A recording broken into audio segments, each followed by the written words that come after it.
Hello, good day everyone, and welcome to this webinar on handling the order to cash processes with IndustriOS. My name is Jacques Descaries, Vice President of Sales and Marketing at Industrial Software, and I am joined today on this call by my colleague, Cavell Penny. Cavell is a technical writer with us, and she'll be handling most of the material that we're presenting today. On that note, just before we get started, a couple of housekeeping items. First of all, even though all of you are muted, we do want to hear from you and allow you to ask questions. So to that end, I'll be monitoring the question tab on the control panel. So please, at any time during the session, if you have a question, feel free to use the question tab on the control panel. I'll be monitoring that. Those questions that I can answer, I might answer them right away. It's possible also that if your questions are deemed of a general nature, that they would be used to fuel the question session at the end of this presentation. And otherwise, if not, then we'll make sure, of course, that we answer your questions promptly or shortly after the webinar. The second housekeeping item is that on your GoToWebinar control panel, there's also a section called the handouts that you can use at any time during the session to download handouts. So there is one handout available, and that's the IndustriOS version 3.6 release notes. So please help yourselves. And finally, just want to mention to everybody that this session is being recorded for quality purposes. Okay, so when we were planning these events, we realized that we had too much content in IndustriOS improvements over the last few years to cover everything in one session. So what we did is we split the material into a 4-session series, and today's session is the first of this 4-session series. So it's the first session, and it focuses on the order to cash processes, and it includes sections on navigation, customers, sales orders, shipping, and reports. So Cavell's going to be walking us through each of these.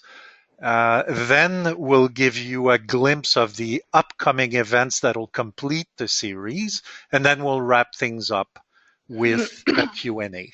So at this point, I'd like to turn things over to Cavell. So Cavell, I'm just going to make you presenter, and you should be good to go. Cavell? I'm here. Can you see my screen? I can. Thank you. Okay. All right. Good afternoon, everyone. Thank you, Jacques. And as Jacques said, welcome to the first of our What's New in IndustriOS 360 webinars. For the next 30 minutes or so, I'll be walking you through the improvements that we've made in our order to cash stream, looking at navigation, customers, sales orders, shipping, and reporting.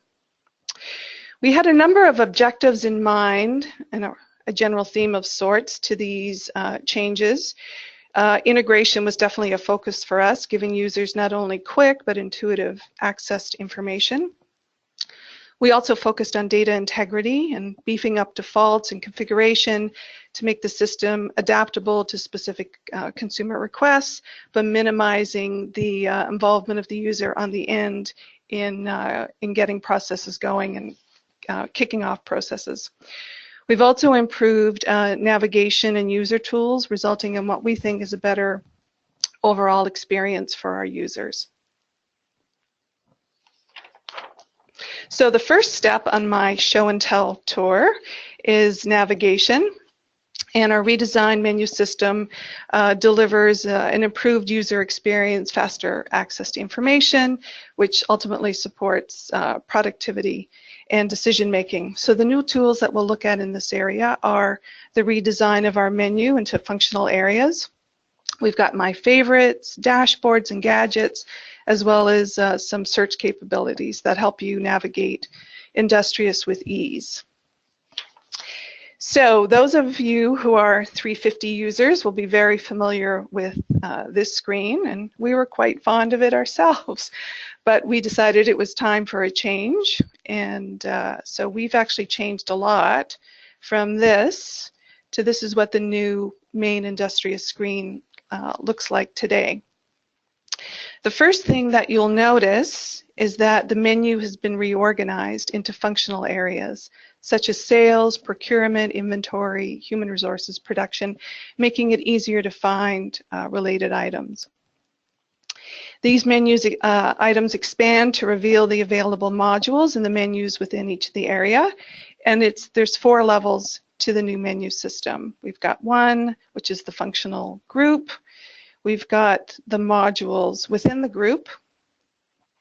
We've got then classifications within that, such as if it's transaction processing or master files. And finally, the menu option itself, as in this example, the sales order workbench. So there's a logical organization to the structure of the menu. And our Industrious menu is continuously growing. It seems these days growing by the week. And the functional grouping that I just showed you is intuitive, and it definitely supports workflow. But some users may prefer to take it one step further and create their own customized view of the Industrious menu. So we've introduced a concept of my favorites to allow them to create sort of their own playlist of the Industrious menus. And so they can decide what is in their favorites list. It's easy to switch from my favorites to the full menu, but when you're within favorites, you can create folders to organize the various activities that you use, and drag and drop options within the folder system.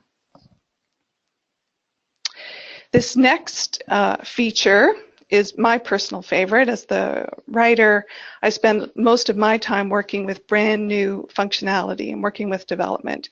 So instead of having to drill down or trying to remember where that new master file or that menu option is, we've now introduced this context search at the top of the menu.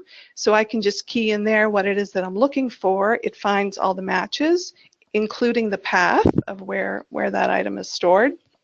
So I can click on that, and off I go with my menu option. We've also introduced the concepts of dashboards in 360. And dashboards can be used to bring information that's kind of outside of Industrious potentially, or within, but information that's key to your operation to bring it inside the Industrious menu structure. So these displays called gadgets, they can be a statistic, they can be, if you're using Tableau, it could be a Tableau chart, it could be a view of the Industrious appointment calendar, an individual calendar, a group calendar. It could be links to internet or your company's intranet. Whatever is important and meaningful to your business can be added to a dashboard. This example here is a dashboard that was created using our Plant Gauge module, which is our data intelligence module. So Plant Gauge automates the creation of data marts, which are saved views of data for reporting, and allows the creation of visual gadgets, including, as we see here, some statistics boxes of like how many open orders or closed jobs I have. But moreover, the Plant Gauge dashboard allows the use of the gadgets to navigate to the source document, so I could actually drill down to the sales order and actually action them in real time. So it's drawing together the overall visual all the way down to being able to action processes within Industrious. The plant gauge though the dashboards can be viewed in what we call theater mode on display throughout your facility, so all of your staff have visibility to the dashboards that's important to you. And you can create as many dashboards as you need, and they can be specific to users or available to everyone. The next dashboard is when you first install Industrious 360. It's our home dashboard, so it gives you access to our current release notes, as well as information on training and support services available with Industrious. So in our very latest update, which I think was just last week or the week before, we've made some changes to the user inbox. So if you're a user who normally submits a lot of processes to the application server, you'll probably be interested in this one. Now when you launch the user inbox, it opens in its own window, allowing you to continue using the main Industrious window, so no more exiting from your main work area to check your inbox. You can minimize it and interact with it completely separately, but parallel with the main Industrious window. If you do close the main window, it does close your inbox, but when it's open, the inbox will refresh itself once per minute, or you can refresh it more often if you need to. But one of the nice new features is this addition of a queue entry tab, as you can see on the screen, so which allows you to see your own or the current user's own entries in the queue, which you can then manage from here. So that's it that's a quick highlight of some of the features in navigation. We looked at the menus, the dashboards, gadgets, and search capabilities. So now I'm moving on. Just to back up for a second, the navigation, the improvements in the navigation, we think improve the user's overall experience and leading to faster access to information, productivity, as well as support for decision making. And now I'm moving on to customers. So next I'd like to walk you through the enhancements that we've made in our customer management area. And things that we'll look at here are now multiple salespeople, additional classifications, change around our credit check rules, mandatory POs, as well as standard text and enhanced label functionality. So maybe you have larger accounts with a sales team managing them rather, whereas other accounts you may have a single salesperson assigned to them. So we now offer options for both these scenarios. You can assign multiple salespeople to a customer account. So you can go in here and you can add the entire sales team, or you can select an individual, identify the primary. You can add, modify notes associated with the salespeople. Only the salesperson flagged as the primary will appear on screens and be considered on the range and on the reports. And sticking with the customer profile and classifications, we've added a couple new fields to the customer account that can be used to classify and manage your customers. And these are supported by master files, so you can define entries in those master file that suit your specific operation and needs. The intent here is that the business type is kind of the focus of that business, and the organization refers to the structure, but you can use those fields and files in a way that best suits your operation. We've also added a long name. While I'm in here, I just wanted to point out that we've also added a long name for the account name, which helps for identification in lookup. So moving along, I just wanted to speak to the credit information aspect of the customer account for a moment. So what we've done in here is that we've added a log of, if you're using the credit checking rules and they change over time, we now actually keep a history of those changes in the log. So you can see, and there's a log for each individual one, not just for the credit limit, but if you change the number of days, the overdue value, and so forth.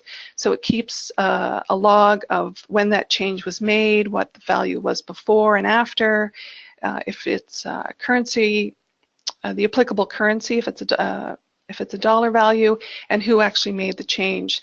So useful information to the history of your credit relationship with your customer. But I just want to point out that still the ability to read and write the credit information is controlled through our customer management security. So just moving along. So the next one may seem like a minor change, but it was significant to a number of our customers, and that's why it was added to a recent release. And that was the ability to make the customer PO mandatory. Previous to our 2.14 release, which was not too long ago in 3.60, to make the PO field mandatory was handled at the order type.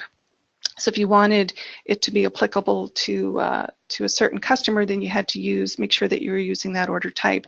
Now we've moved that decision kind of downstream at the customer level, so you can set it at the order type, but you can manage the exceptions to that rule at the customer level. So the options are yes, no, or sales order. You leave it at sales order, then whatever setting you've made at the sales order will be applicable to this customer. Otherwise, you can override based on yes or no required for the specific customer.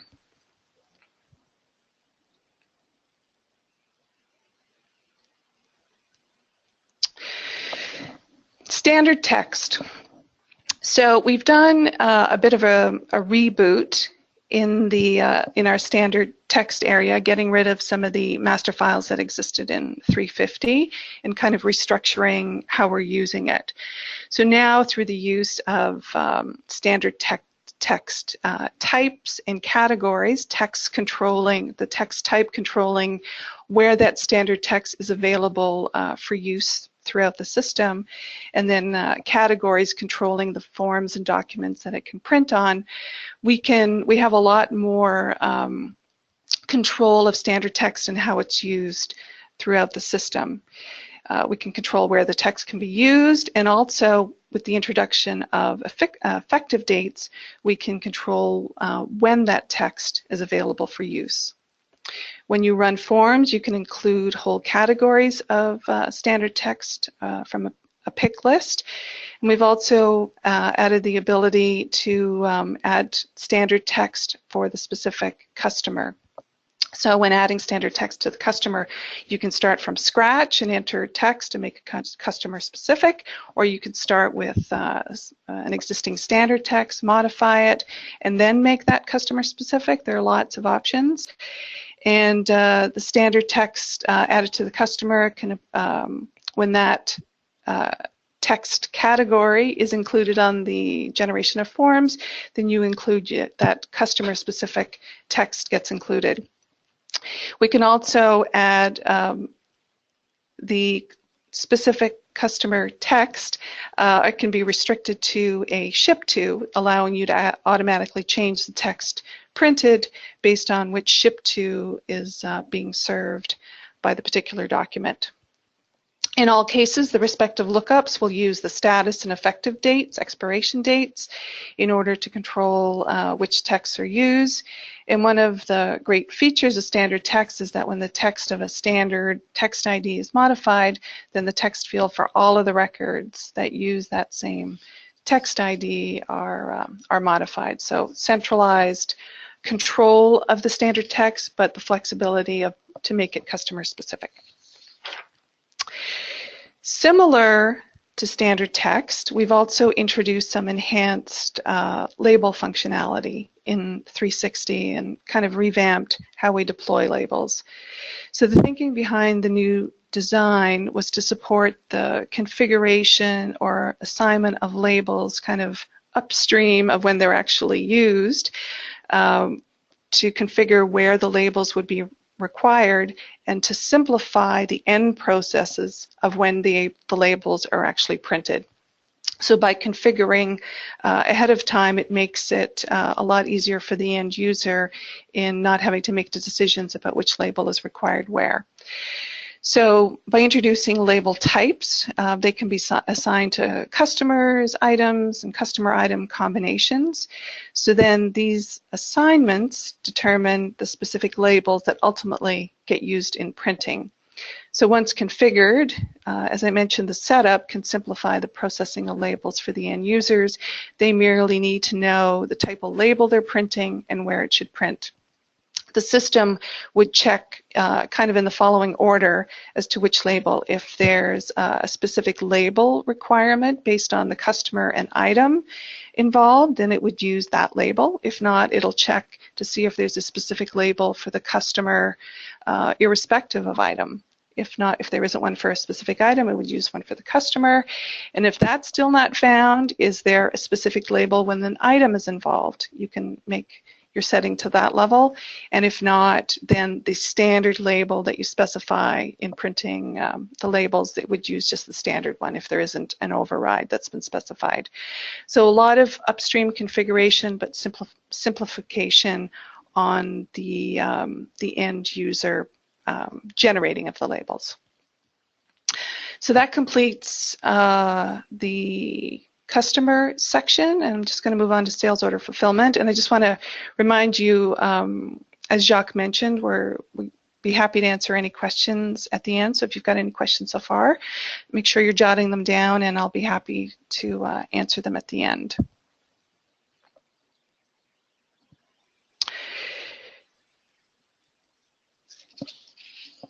So just a quick wrap up on the customer enhancements. We looked at the classifications, the credit check rules, mandatory PO, standard text, and labels. These changes increase the productivity of your service staff and allow you to meet any customer-specific needs for text and labeling. Now moving along, we've looked at navigation, we've looked at managing your customers. So now let's take a look at the new 360 developments in serving those customers through sales order fulfillment. We're going to look at additions to our order type. We've got some new pricing methods that have been added, the ability to access information a little more easily, and some smart order quantity handling. So a number of the changes that we've made impacting sales order fulfillment originate with our sales order type. So this follows our recent push to create defaults, upstream defaults that flow through to transactions, minimizing data entry time and potential mistakes, which result in a big win for both productivity and data integrity. For example, we now have on our sales order type, we've added some new options in calculating promise date. So the new options here, new rules for calculating the promise date have been added to both sales order and quoting, and so we've added them here to the sales order type to support those rules. The new options include being able to calculate forward from the system date or today's date, using the planning lead days to determine whether that it's a good promise date, if the promise date falls within the criteria or the request date that your customer has asked, or you can set it to calculate a promise date backward from the required date using the planning lead days on the item. We also have the option to define a number of buffer days in here, and also to update the promise date with the required date if the calculated promise date ends up being less than the required date.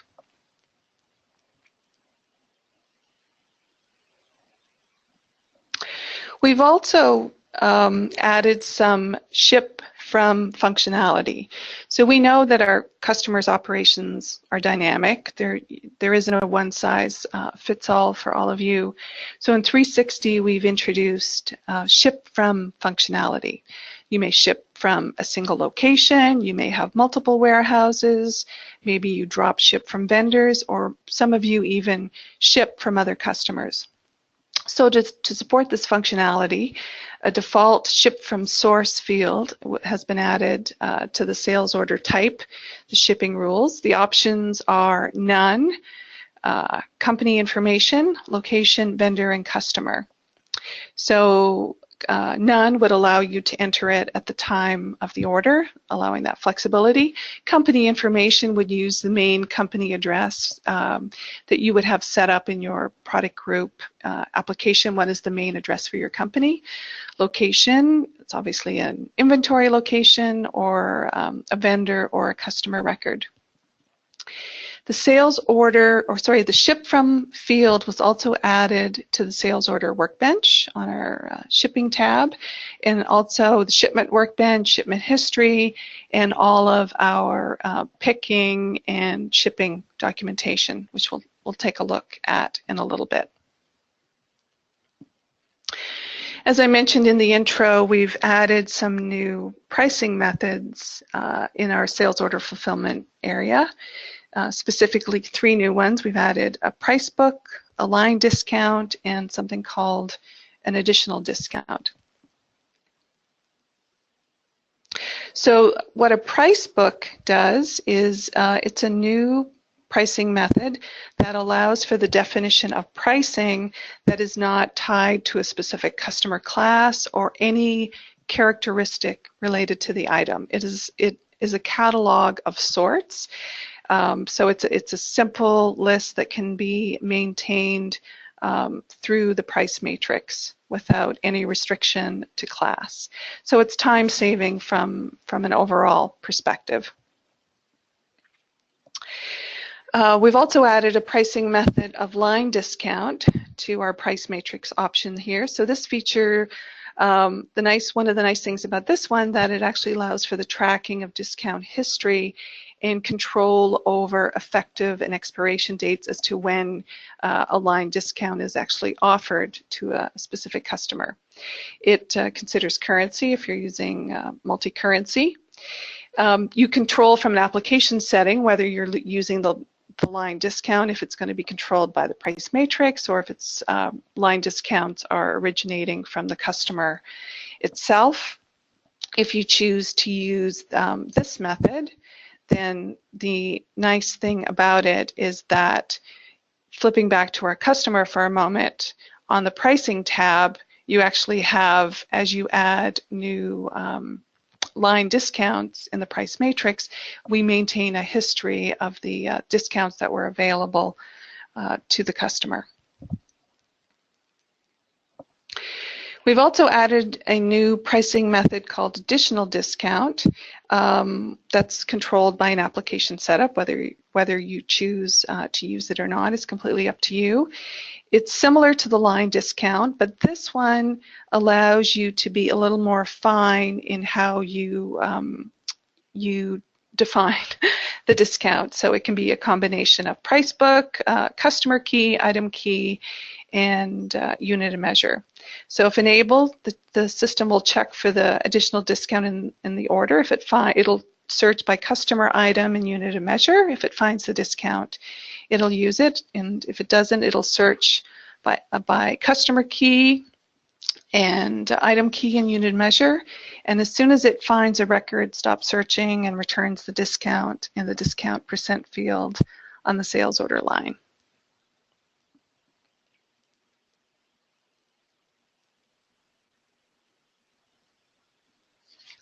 And there we see an example of the price matrix. We've also made a minor enhancement, but an important one when it comes to interpretation of pricing, and if you're using the import utility on the price matrix, we have the ability to import the price matrix from Excel here. So what we've done is we've added a date mask to that import to ensure that the effective dates for the pricing is being interpreted properly, which is crucial for price lists.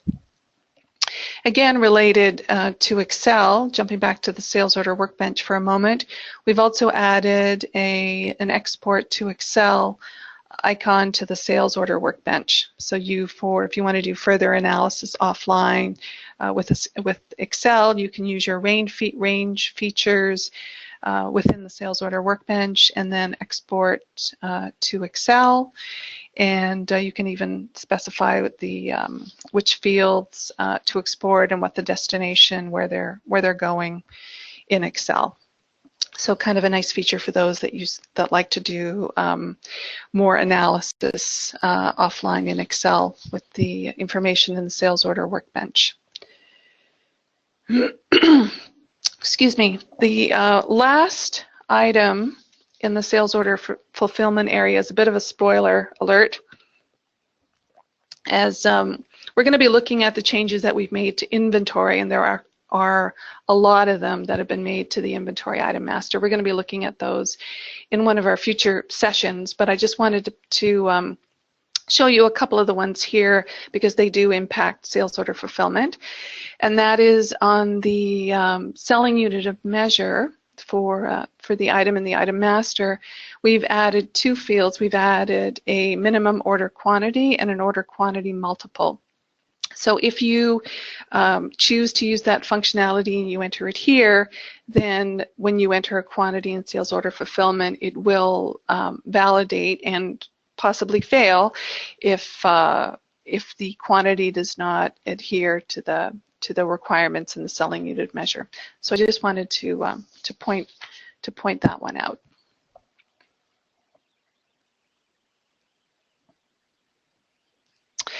So that sums up the changes quickly that we've made in sales order, allowing you to process orders faster with those order type defaults, some new pricing methods that give you some flexibility and control of another option of maintaining a price list and control over the discounts, line discounts, and additional discounts, as well as some defaults for calculating a reliable promise date for your customers.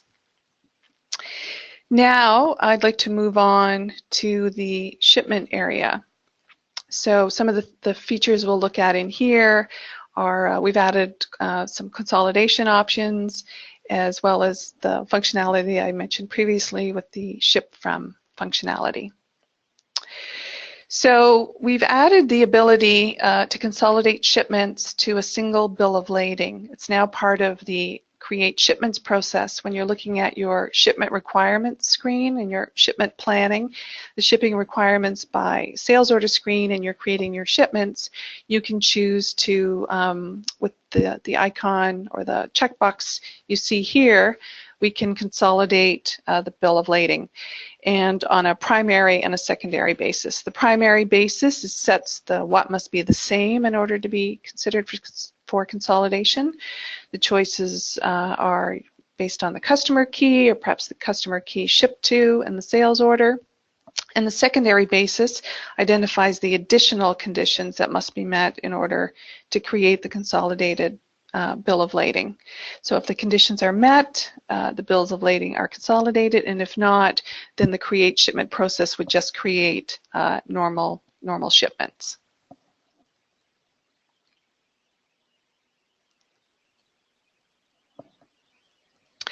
We've also added an option to consolidate invoices. So not just the bill of lading, but once the shipments have been created, if you want to create consolidated invoices, if your customers have a requirement for that, then it's been added to the shipment post. It is supported by an application setup, and if selected, then the invoices are consolidated based on the basis chosen on the consolidation wizard, which are the bill of lading number, the customer key shipped to, and the sales order number. We've also made some improvements when dealing with master shipments in the shipment workbench.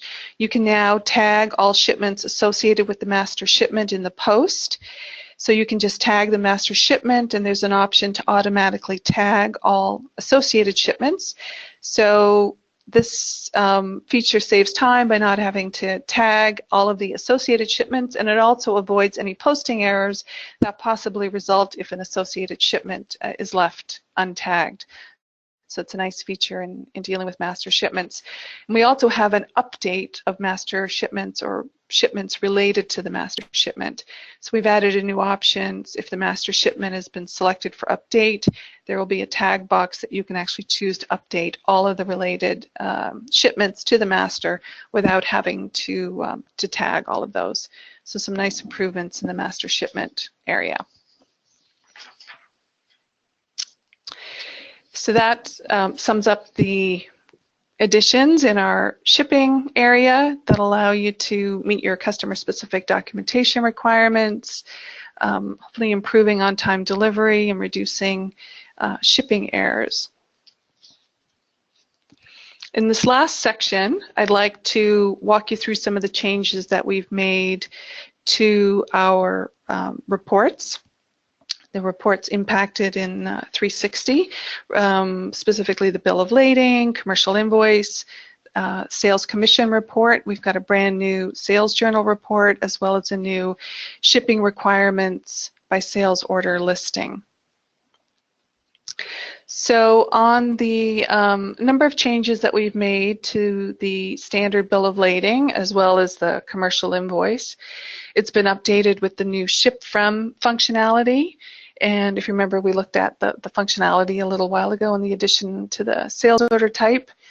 And we've also updated the bill of lading to now allow the printing of comments if you set that the customer order information is coming from the shipment line details, and you can include comments on the bill of lading. Sorry. We've also to adapt to the flexibility we've added around our bill to and ship to information, we've also updated our sales commission report to support the source of the customer's name. So you can identify whether the name should come from the customer account or should it come from the sales document itself, and should it be the bill to or the ship to, should it come from the bill to or the ship to address. Sorry, I'm losing my voice.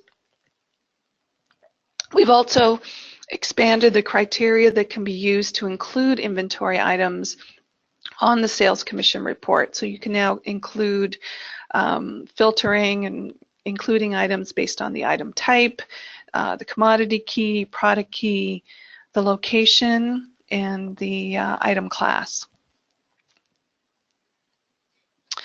We've also added a brand new sales journal report, which can be, it's useful in your month-end reconciliations in to support the net change, the change in your receivable from period to period, as well as providing a source for doing analysis of invoices at the summary level.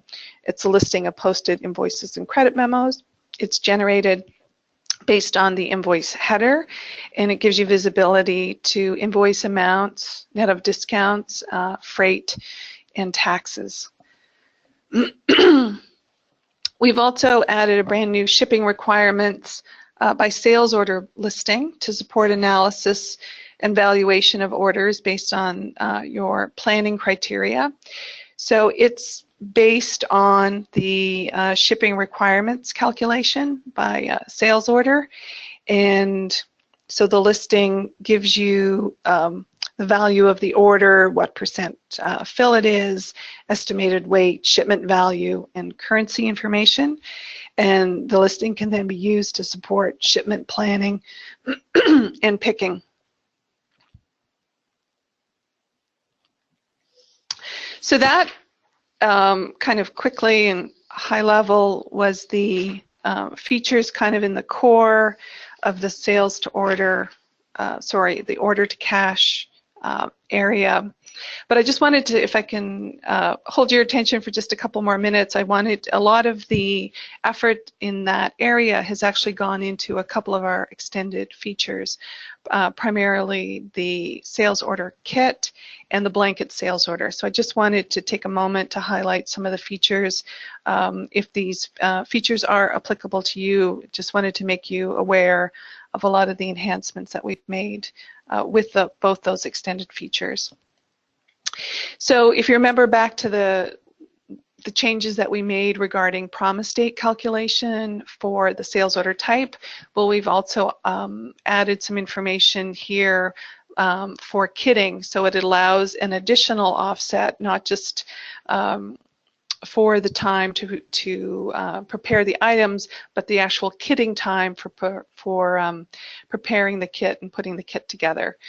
We've added some control over the display of kit components as to when kit components should be exploded and not.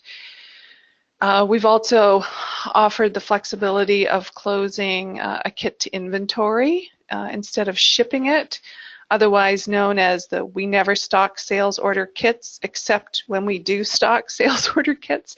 So you do have that option to close it to inventory. Perhaps there was an order that was canceled, but instead of shipping it, you now actually want to close it out to inventory. And related to that, we give also the ability to ship the kit as an inventory item, and it would drop the classification or criteria, the identifier identifying it as a kit, and it would ship it as a normal inventory item. For blanket sales order, we've added some useful information and features in this area. So we now have the ability for a single blanket to have releases against it for different customers. So same blanket, different customers, all maintaining the link to that initial blanket order and drawing down of the blanket quantity. We have, through the blanket sales order type, we've now have some settings that we can set for blanket orders. Perhaps you want to automatically replenish the blanket demand. You've got a blanket order agreement for 100, and as you release 10, you'd like that blanket order to be, that rolling quantity to be topped back up to 100. You have that flexibility to turn that on and happen automatically for you.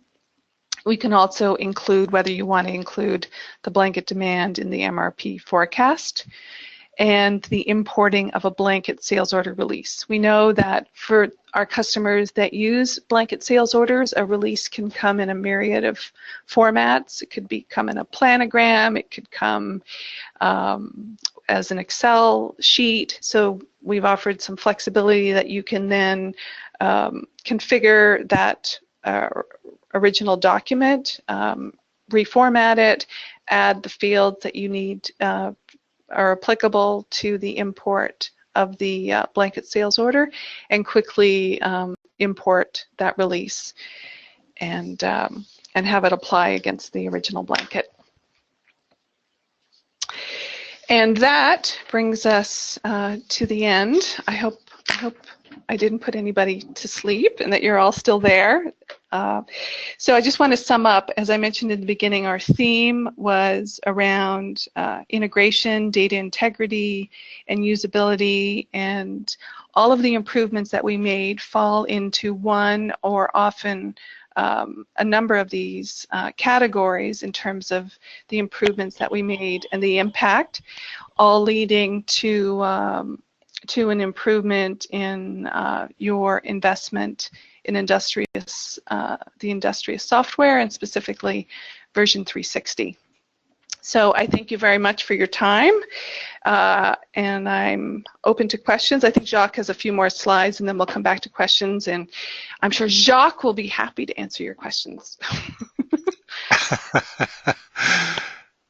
Thank you, Cavell, for this excellent overview of the process.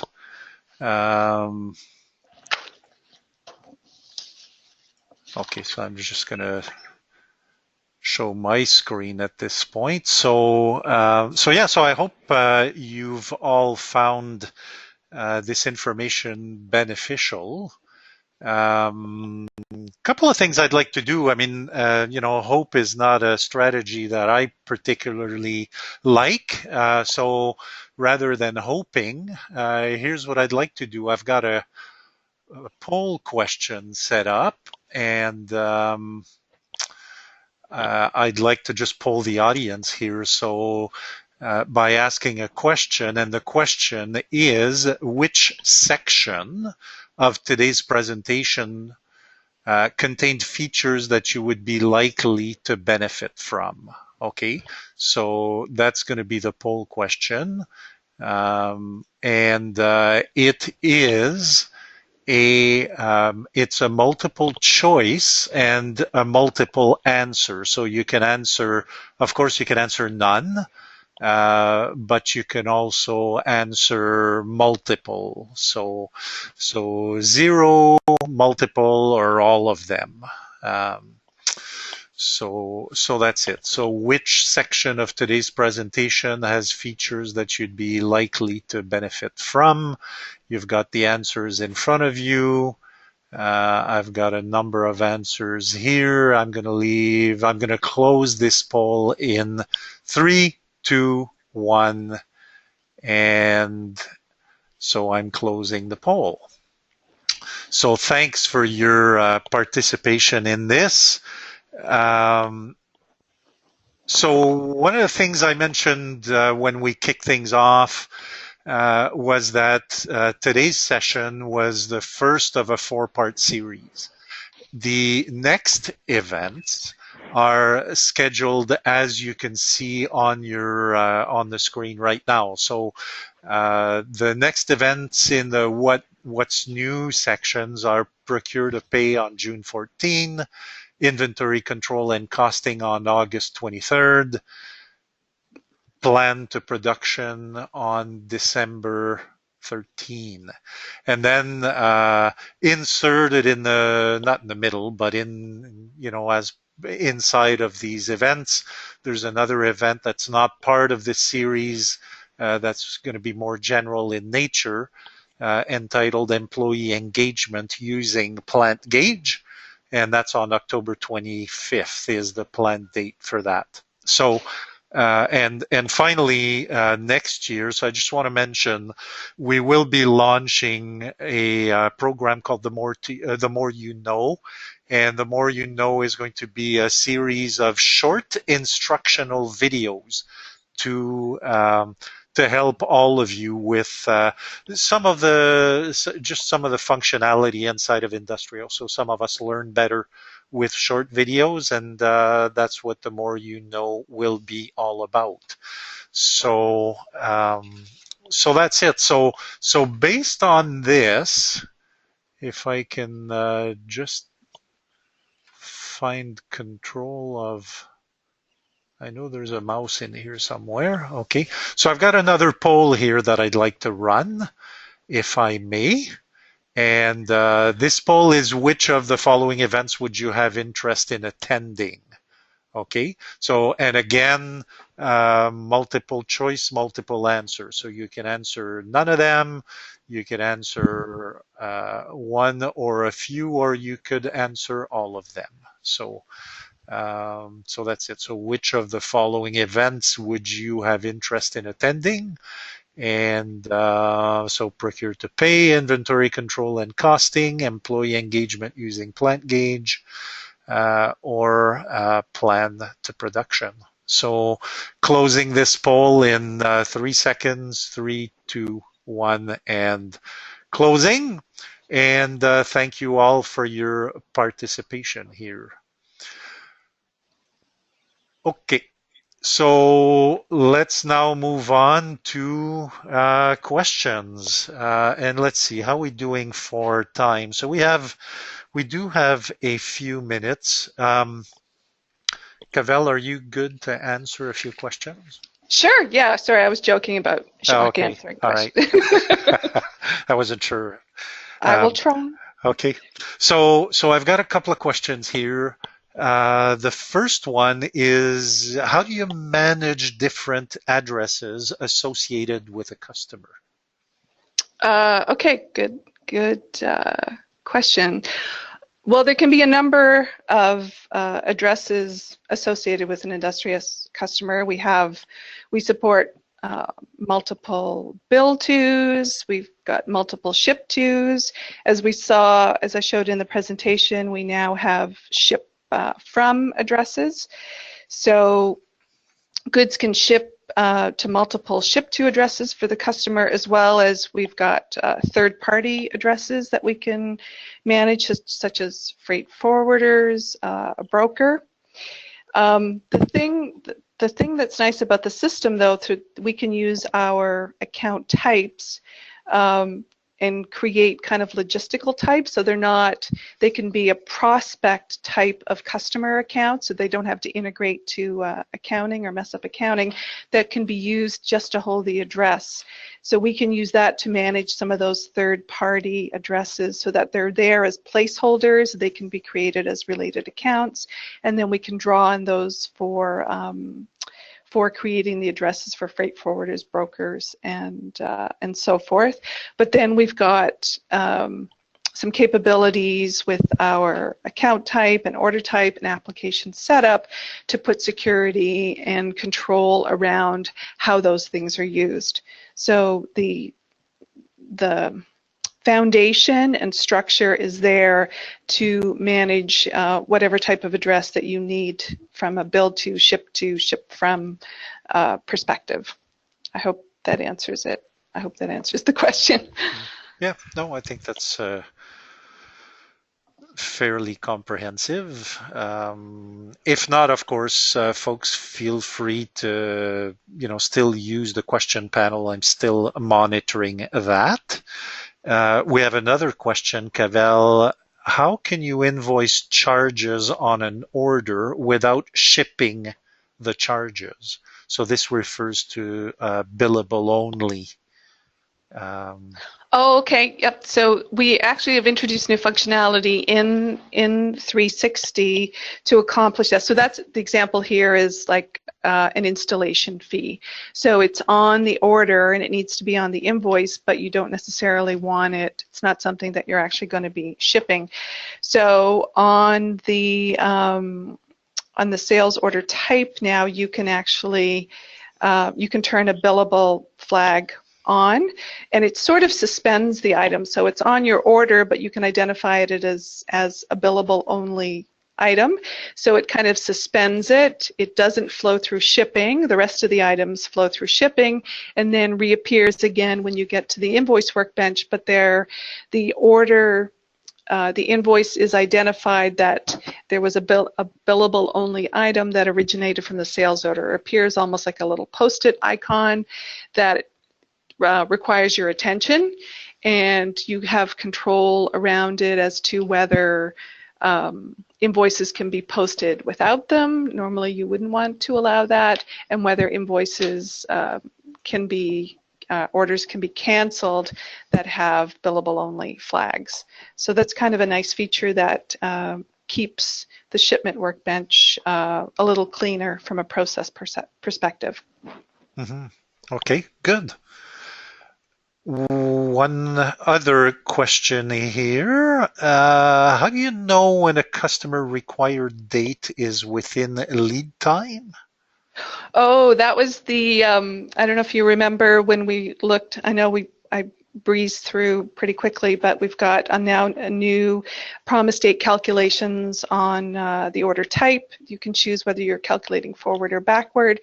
So when you're in order fulfillment, that promise date calculation gives you a quick view as to whether you can actually promise the goods to the customer within their required date limitations.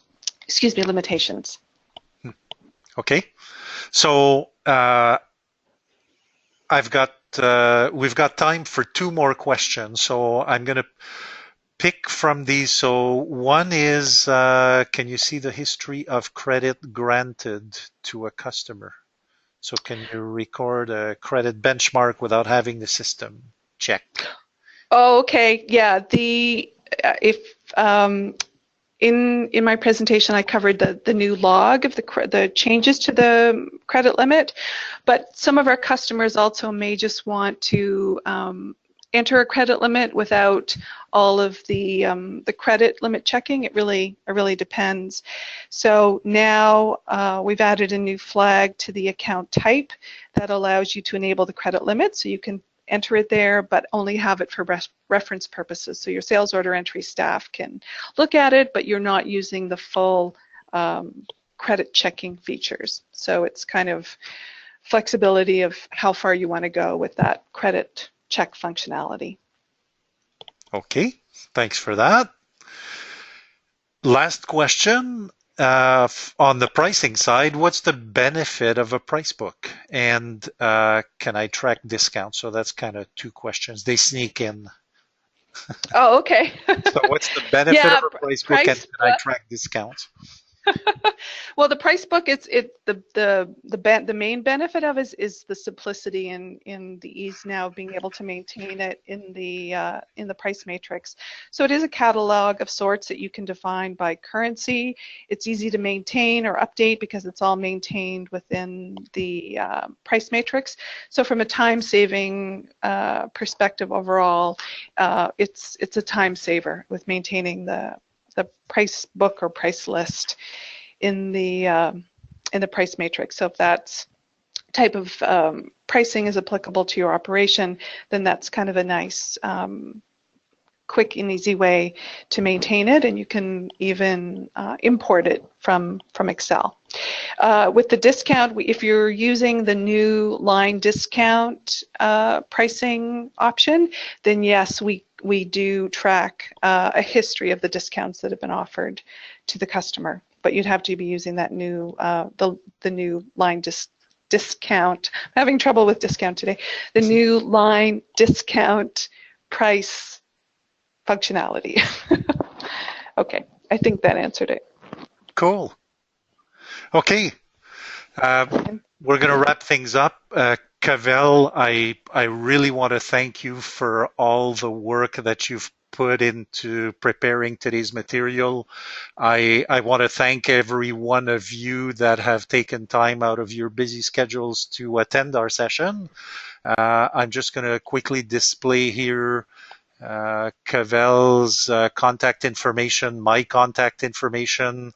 Of course, you can always use the question panel. I think we've, well, like I said, the questions that haven't been answered, we'll get back to you. And again, I hope you found this beneficial. Thanks all for attending. And we look forward to hearing from you or speaking to you again. And happy manufacturing, everyone. Thank you.